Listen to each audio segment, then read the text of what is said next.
नमस्कार। मैं डॉक्टर अमित रंजन एक बार फिर से आप सबका अपने YouTube चैनल बीपीएससी जून पर स्वागत करता हूं। आज हम लोग जिस विषय पर चर्चा करने वाले हैं वह है राजभाषा अधिनियम 1963।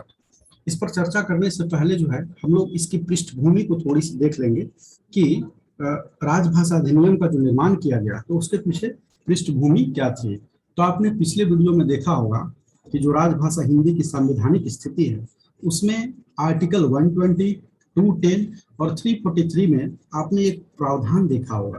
वो प्रावधान क्या था?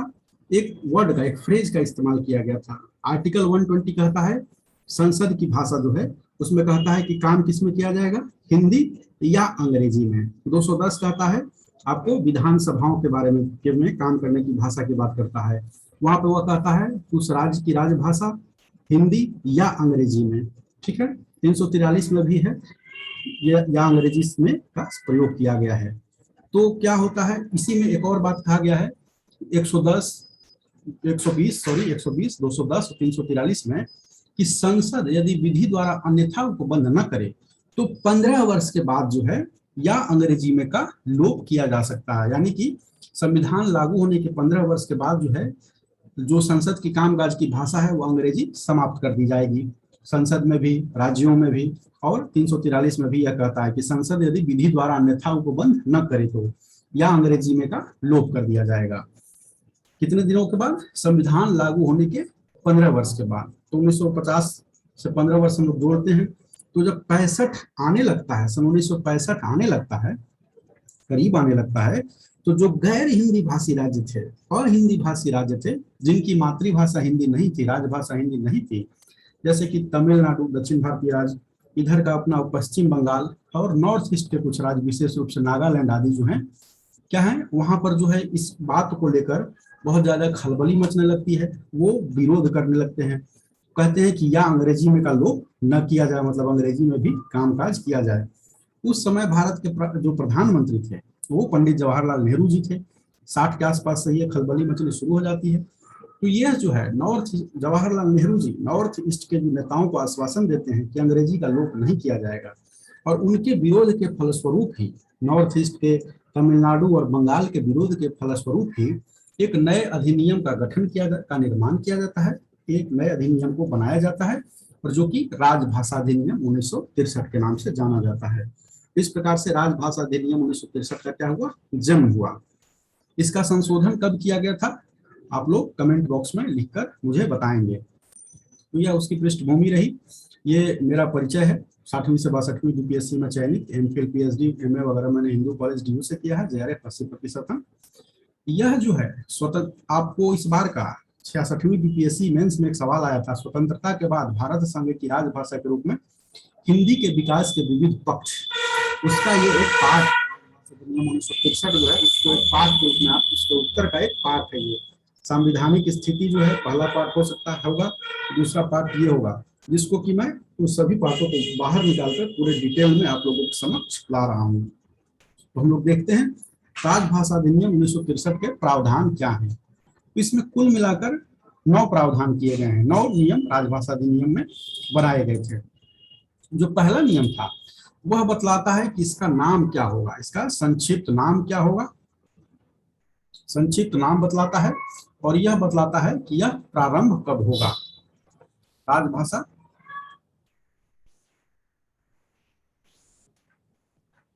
संक्षिप्त नाम और ये जो है कब से प्रारंभ होगा इसकी बात करता है।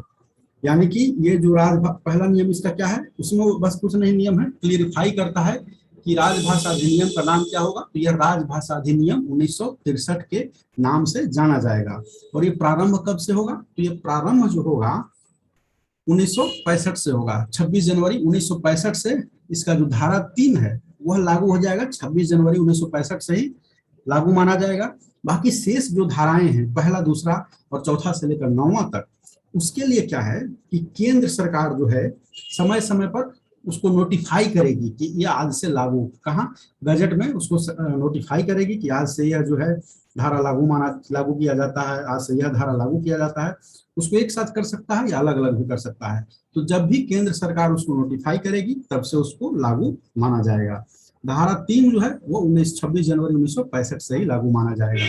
तो पहला आर्टिकल इसका या पहला अनुच्छेद जो है, पहला नियम क्या है, तो कुछ नहीं है, बस उसका नाम है, या इस नाम से जाना जाएगा, राजभाषा अधिनियम 1963 के नाम से।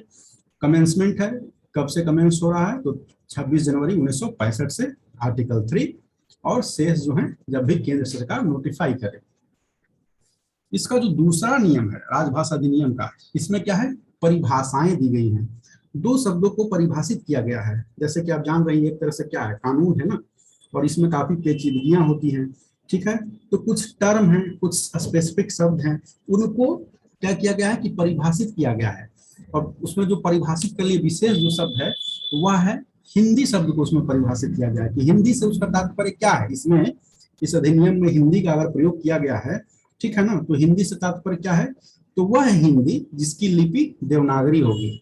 जो इसका दूसरा नियम है क्या करता है, दो शब्दों को परिभाषित करता है, जिसमें एक शब्द है हिंदी, और हिंदी को परिभाषित इस रूप में करता है कि वह हिंदी जिसकी लिपि देवनागरी होगी।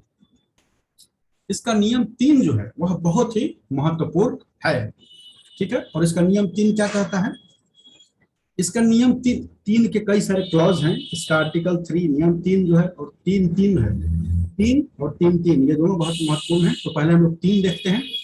3 क्या कहता है कि संविधान लागू होने के 15 वर्ष बाद भी, ठीक है, यानी 1965 के 26 जनवरी 1965 के बाद भी अंग्रेजी का प्रयोग उन सभी कार्यों के लिए किया जाता रहेगा जिसके लिए पहले उसका प्रयोग किया जाता रहा है। यानी अंग्रेजी पहले जिस जिस काम के लिए प्रयोग होता रहा था, जैसे संसद में भाषा के रूप में उसका प्रयोग होता था, विधानमंडलों में भाषा के रूप में उसका प्रयोग होता था, ठीक है। तो अंग्रेजी का प्रयोग 1965 से पहले जिन जिन कार्यों के लिए होता रहा है, 1965 के बाद भी क्या है, अंग्रेजी का प्रयोग जो है उन सभी कार्यों के लिए जारी रहेगा। यह नियम क्यों ऐसा बनाया गया, तो वही नॉर्थ ईस्ट का जो विरोध था, पश्चिम बंगाल का जो विरोध था, तमिलनाडु का जो विरोध था कि भैया 15 वर्ष के बाद तो तुम या अंग्रेजी में का लोप न कर दो। तो इसलिए यह कहा गया कि नहीं, लोप नहीं होगा, अंग्रेजी का प्रयोग जारी रहेगा उन सभी कामों के लिए जिसके लिए पहले ये प्रयोग में आती रही है। और इस 3 का ही एक बहुत महत्वपूर्ण है धारा 3 के अंतर्गत 13 या 14 दस्तावेज आते हैं, अभी ध्यान में नहीं आ रहा है। इसके विषय में कहना है कि ये सभी दस्तावेज जो हैं, ठीक है, इनको द्विभाषिक रूप से जारी करना अनिवार्य है, ठीक है। बाइलिंगुअल इनको बनाना भी है और बाइलिंगुअल इसको जारी भी करना अनिवार्य है। कुछ दस्तावेजों की सूची दी गई है धारा 3 में। राजभाषा अधिनियम 1963 के धारा 3 में कुछ दस्तावेजों की सूची दी गई है और कहा गया है कि भैया ये जो है इनको क्या करो आप कि बाइलिंगुअल इनको बनाना भी है और इसको जारी करना अनिवार्य है, ठीक है। और यह दायित्व किसके ऊपर आता है कि ये बाइलिंगुअल जारी हो, तो ये दायित्व आता है किसके ऊपर, जो उस पर हस्ताक्षर करेगा। मान लीजिए जैसे एक है कॉन्ट्रैक्ट, ठीक है, तो कॉन्ट्रैक्ट को बाइलिंगुअल बनाना अनिवार्य है। तो इस बात की जवाबदेही किसकी होगी कि वो बाइलिंगुअल हो, उस कॉन्ट्रैक्ट को जारी करने वाला का जो नीचे हस्ताक्षर करेगा उसकी जिम्मेवारी होगी कि हिंदी और अंग्रेजी ये दोनों में बने और दोनों में ही ये इसका प्रकाशन किया जाए, दोनों में ही ये जारी हो। आर्टिकल 3 और इसी में जो है कि कुछ दस्तावेज हैं जैसे कि संविदा है, करार है, प्रेस विज्ञप्ति है, लाइसेंस है, परमिट है, ये सब क्या है बाइलिंगुअल होने ही होने चाहिए, ठीक है। कार्यालय आदेश भी है, बाइलिंगुअल होना चाहिए, ठीक है। तो यह नियम 3 कहता है। अब हम लोग आगे देखते हैं चौथा नियम राजभाषा अधिनियम का क्या कहता है।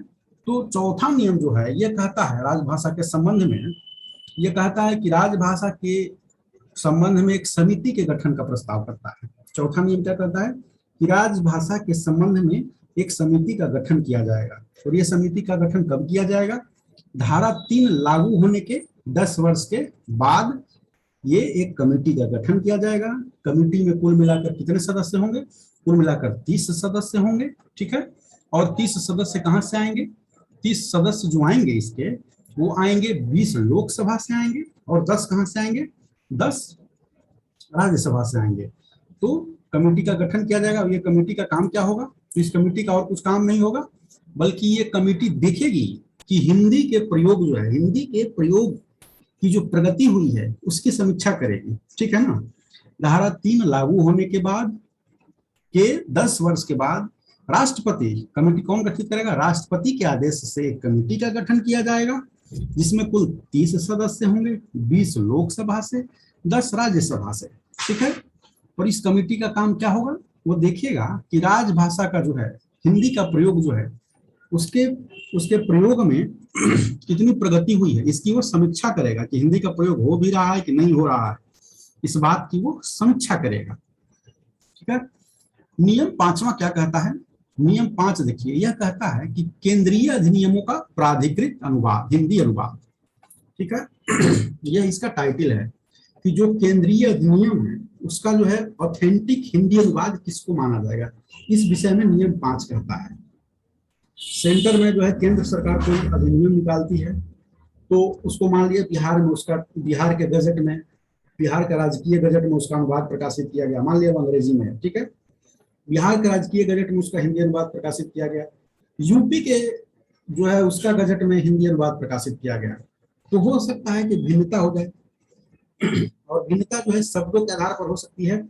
एक ही जो है, जैसे कि पोस्ट के लिए, उदाहरण के लिए मैं दे रहा हूँ, एक ही पोस्ट के लिए यूपी में कोई शब्द प्रयोग में है, बिहार में कोई शब्द प्रयोग में है, तो क्या होगा, अंग्रेजी में भारत सरकार वहां से निकालेगी, उसका अनुवाद जो होगा अलग अलग हो जाएगा। जैसे कि एसपी को यूपी में कप्तान साहब कहते हैं, बिहार में उसको कुछ कहते हैं।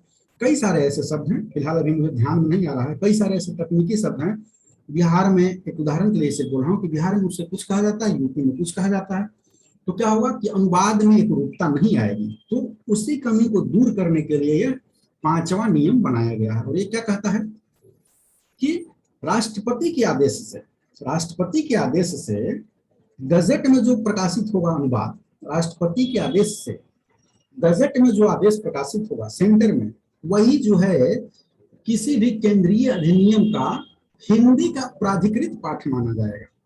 अंग्रेजी में कुछ निकला, ठीक है ना, कोई अधिनियम निकला, तो उसका प्राधिकृत हिंदी पाठ कौन सा माना जाएगा? तो राष्ट्रपति आदेश देगा कि उसका ट्रांसलेशन करो, राष्ट्रपति के आदेश से उसका ट्रांसलेशन होगा, और वो ट्रांसलेशन गजट में प्रकाशित होगा, सेंटर के गजट में प्रकाशित होगा, और वो जो प्रकाशित होगा वही इस अंग्रेजी वाले अधिनियम का क्या माना जाएगा? प्राधिकृत पाठ माना जाएगा। ठीक है। इससे क्या होगी, एक रूपता आएगी। अगला वही है 5वां का जैसा है सेंटर में, वही 6ठा जो है नियम में स्टेट के संदर्भ में आता है। वही जैसे कि आपने आर्टिकल 120 में देखा था ना, संसद की भाषा, आर्टिकल 210 में क्या है, विधानमंडलों की भाषा, वैसे ही ये क्या कहता है, राज्य अधिनियमों का प्राधिकृत हिंदी अनुवाद। राज्य का कोई अधिनियम है तो उसका ऑथेंटिक हिंदी अनुवाद किसको माना जाएगा? प्राधिकृत मतलब कि ऑथेंटिक तो नहीं कहेंगे, मतलब प्राधिकृत, कि अगर विवाद की स्थिति होती है तो इसको ही माना जाएगा कि हाँ यही जो है सर्वमान्य है। ठीक है ना। परीक्षा प्रश्न पत्र में भी लिखा रहता है कि हिंदी अंग्रेजी में विवाद की स्थिति में अंग्रेजी वाले को क्या माना जाएगा? उसको प्राधिकृत माना जाएगा। तो खैर, 6ठा क्या कहता है, ये राज्य के बारे में बात करता है कि राज्य अधिनियम जो है उसका प्राधिकृत हिंदी अनुवाद क्या होगा। तो यह भी वही है, वहां राष्ट्रपति के आदेश से था, यहाँ क्या है कि राज्यपाल के आदेश से, राज्यपाल आदेश देगा। ठीक है। और उस राज्य का जो भी राजकीय गजट होगा, शासकीय राजपत्र होगा, तो राज्यपाल के आदेश से उस राज्य के शासकीय राजपत्र में उसका जो अनुवाद, हिंदी में जो अनुवाद प्रकाशित होगा, ठीक है ना, वही उसका हिंदी में प्राधिकृत पाठ माना जाएगा। मान लिया कि मणिपुर है, मणिपुर की विधानसभा ने कोई नियम बनाया या अधिनियम बनाया, ठीक है, तो उसका मणिपुरी में वो मान लिया बनाया उन्होंने, और उसको हिंदी में यह किया गया। वैसे नॉर्थ ईस्ट का एक ऐसा राज्य भी है जिसकी राजभाषा अंग्रेजी है, वो राज्य कौन सा है आप लोग कमेंट बॉक्स में लिखिएगा। इससे क्या होता है, संवाद बढ़ता है। तो हम लोग ले रहे थे कि मणिपुर है या बंगाल है, बंगाल सरकार ने क्या है, बंगाली में कोई अधिनियम बनाया, तो वहां का बंगाल के गवर्नर बोलेंगे, राज्यपाल बोलेंगे कि भैया इसका ट्रांसलेशन हिंदी में करो, और ट्रांसलेशन उसका हिंदी में किया जाएगा, और बंगाल का जो राजपत्र है, गजट है, शासकीय राजपत्र, उसमें उस बंगाली वाला का हिंदी अनुवाद प्रकाशित होगा, और वही उसका माना जाएगा उस बंगाली अधिनियम का हिंदी में प्राधिकृत पाठ। अगला हम लोग देखते हैं 7वां नियम, इसका क्या कहता है। 7वां नियम जो है राजभाषा अधिनियम का 7वां नियम कहता है कि उच्च न्यायालय के निर्णय में हिंदी या किसी राजभाषा का वैकल्पिक प्रयोग, वैकल्पिक प्रयोग, इस शब्द पे आपको ध्यान देना है, वैकल्पिक प्रयोग किया जाएगा यहाँ पर। ठीक है। राजभाषा हिंदी का वैकल्पिक प्रयोग, हम लोगों ने संवैधानिक स्थिति में पढ़ा था, राजभाषा हिंदी की संवैधानिक स्थिति में आर्टिकल 348, आर्टिकल 348 क्या कहता है, हाई कोर्ट और सुप्रीम कोर्ट की भाषा क्या होगी, हिंदी नहीं होगी, अंग्रेजी होगी। हाई कोर्ट और सुप्रीम कोर्ट की भाषा अंग्रेजी होगी, ठीक है ना। सारा निर्णय जो देगा, सारी डिग्री वगैरह जो होगा वो अंग्रेजी में रहेगा। तो उसी के मतलब कि अगेंस्ट तो नहीं कहेंगे, उसी के मतलब कि उसको थोड़ा सा लिपापोती करने के लिए उसमें ये एक नया नियम बनाता है। राजभाषा अधिनियम का नियम 7 कहता है कि उच्च न्यायालय, यहाँ पर सुप्रीम कोर्ट नहीं, सिर्फ हाई कोर्ट, तो हाई कोर्ट जो निर्णय देगा, ठीक है, तो उसमें हिंदी या किसी राजभाषा का वैकल्पिक प्रयोग किया जा सकता है। आर्टिकल 348 कहता है ना कि राष्ट्रपति अगर चाहे तो क्या है कि उसका हिंदी अनुवाद वगैरह किया जाएगा, लेकिन आर्टिकल 348 ये कहता है, लेकिन यह जो बात है, यह क्लाउज है, सुप्रीम कोर्ट के द्वारा दिए गए किसी निर्णय डिग्री पर लागू नहीं होगा, ठीक है ना। लेकिन यहाँ नियम 7 क्या कहता है कि हाई कोर्ट की जो भाषा, हाई कोर्ट जो है वो कोई भी अगर डिसीजन देगा तो उसमें क्या है कि हिंदी का प्रयोग वैकल्पिक भाषा के रूप में किया जा सकता है डिसीजन में, या कोई अन्य राजभाषा, जैसे उस राज्य में, जैसे कि बंगाल की राजभाषा अगर बंगाली है तो उस राज्य की राजभाषा का प्रयोग या हिंदी का प्रयोग वैकल्पिक रूप से किया जाएगा। आगे देखते हैं। इसका 8वां नियम कहता है, नियम बनाने की शक्ति की बात करता है कि नियम बनाने की शक्ति किसके पास होगी। ये सारा जो है राजभाषा अधिनियम का 9 प्रावधान है, तो इसको लागू करने के लिए कुछ नियम बनाने पड़ेंगे, और नियम बनाने की शक्ति किसके पास होगी, इसी के बारे में ये 8वां जो है नियम बात करता है। यह क्या कहता है कि नियम बनाने की शक्ति जो है वह किसके पास होगी, केंद्र सरकार के पास होगी। राजभाषा अधिनियम के जो भी प्रयोजन है, जो भी नियम है, जो भी इसमें कहा गया है, उसको लागू करने के लिए, उसको सुचारू रूप से चलाने के लिए नियम बनाने की शक्ति किसके पास होगी, केंद्र के पास होगी। और इसी नियम 8 का प्रयोग करके क्या किया गया था, राजभाषा नियम का गठन किया गया था। राजभाषा नियम का गठन कब किया गया है, ये भी आप लोग कमेंट में मुझे बताइएगा। यह राजभाषा अधिनियम है 1963 का। इसके नियम संख्या 8 का प्रयोग करते हुए राजभाषा नियम को बनाया गया था, जिसमें 12 के आसपास प्रावधान है। अब हम लोग इसका अंतिम प्रावधान देखते हैं। राजभाषा अधिनियम का हम लोग अंतिम प्रावधान देखते हैं। अंतिम प्रावधान यह कहता है, जो कि आप आमतौर पर जो भी आप उस समय नियम बनते थे, अब की क्या स्थिति है मुझे एग्जैक्टली नहीं पता, कि वर्तमान समय में राजभाषा अधिनियम का ये जो क्लॉज 9 है, नियम 9 है, यह अभी सक्रिय है, सजीव है या हट गया, ये मुझे नहीं पता। मैंने राजभाषा विभाग जो गृह मंत्रालय के अंतर्गत आता है, ये भी जानना जरूरी है। उसके साइट पर जाकर फिर से राजभाषा अधिनियम को देखने की कोशिश की तो यह नियम अभी भी वहां पर था।